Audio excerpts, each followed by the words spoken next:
शंकराचार्य अभिमुक्तेश्वरानंद पर यौन शोषण का आरोप। शंकराचार्य पर दर्ज हुई एफआईआर। क्या बढ़ेगी शंकराचार्य की मुश्किल? आखिर क्या है पूरा मामला?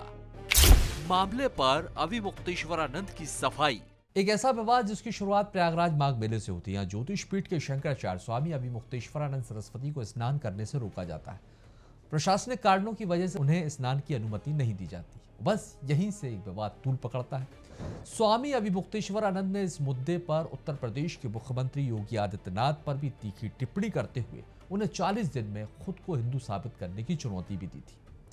और वहीं इस विवाद के बाद संत समाज भी दो धड़ों में बटा हुआ नजर आता है। एक धड़ा स्वामी अभिमुक्तेश्वरानंद के समर्थन में खड़ा दिखाता है, तो वहीं दूसरा धड़ा उनके विरोध में।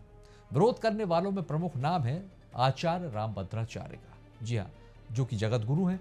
रामभद्राचार्य ने अभिमुक्तेश्वरानंद के शंकराचार्य पद को अवैध बताया। उन्होंने अभिमुक्तेश्वरानंद को शंकराचार्य मानने से ही इनकार कर दिया, जिसके बाद मामला सिर्फ प्रशासन से टकराव तक ही सीमित नहीं रहा, बल्कि धार्मिक मान्यता और पद को लेकर भी बहस शुरू हुई। और फिर इस पूरे विवाद में एक बड़ा और एक गंभीर मोड़ सामने आया।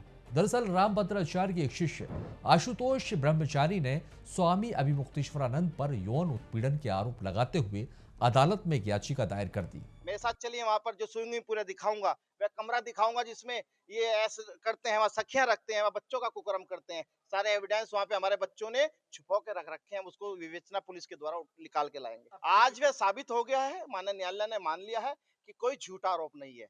ऐसे घिनौने लोगों को जेल में रखा जाए, इसलिए माननीय न्यायालय ने एफआईआर का आदेश किया है। मामला अदालत पहुंचा, सुनवाई हुई। फिर प्रयागराज की अदालत ने एक बड़ा आदेश दिया।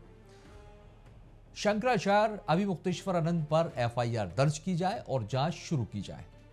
कोर्ट के निर्देश के बाद पुलिस ने मामला दर्ज कर जांच शुरू भी कर दी। यानी कि अब मामला सिर्फ आरोप प्रत्यारोप तक सीमित नहीं, बल्कि कानूनी प्रक्रिया भी इस पर शुरू हो चुकी है।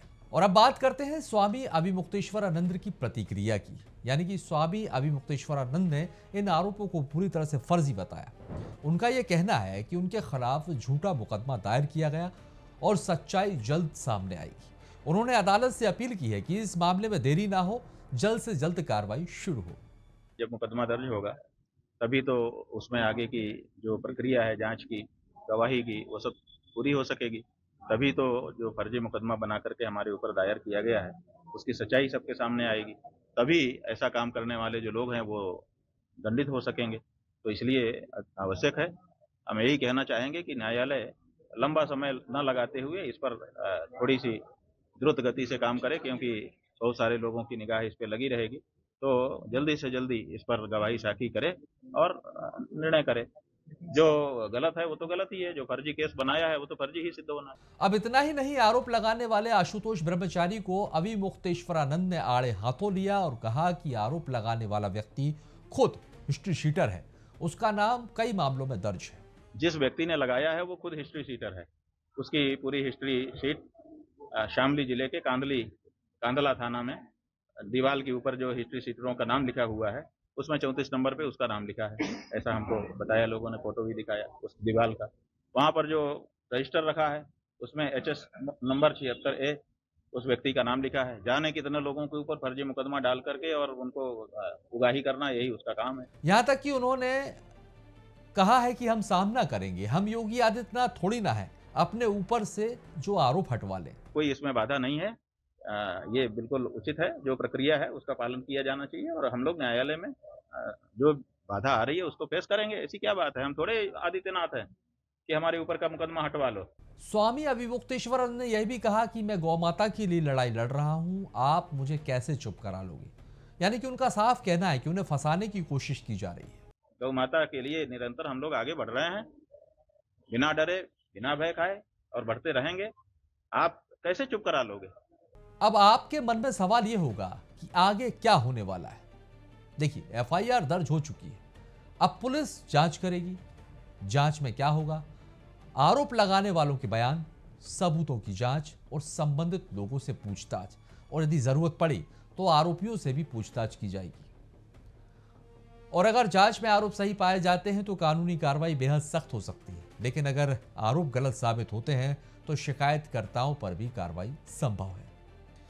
यानी कि अब ये मामला सिर्फ एक संत या एक कोर्ट में याचिका तक ही सीमित नहीं रहा है। अब इसको लेकर एक बड़ा सवाल ये खड़ा हो रहा है कि क्या धार्मिक संस्थानों में पारदर्शिता और जवाबदेही पर्याप्त है? क्या संत समाज के अंदर चल रही खींचतान अब सार्वजनिक विवाद बनती जा रही है? और सबसे अहम सवाल, क्या इस मामले में निष्पक्ष जांच होगी? फिलहाल सच्चाई क्या है यह तो जांच के बाद ही साफ हो सकेगा, लेकिन इतना जरूर तय है कि प्रयागराज माघ मेले से शुरू हुआ यह विवाद अब कानूनी और धार्मिक दोनों मोर्चों पर बड़ा रूप ले चुका है। देखना होगा कि जांच किस दिशा में आगे बढ़ती है और सच क्या कुछ निकलकर सामने आता है। साथियों, इस पूरे मामले को आप कैसे देखते हैं, हमें कमेंट्स का जरूर बताइए। वीडियो को लाइक और शेयर करना ना भूलें और ऐसे ही एक्सप्लेनर के लिए हमारे वीडियो चैनल को सब्सक्राइब जरूर करें। आगे जल्द मुलाकात होगी एक अगली वीडियो के साथ। धन्यवाद।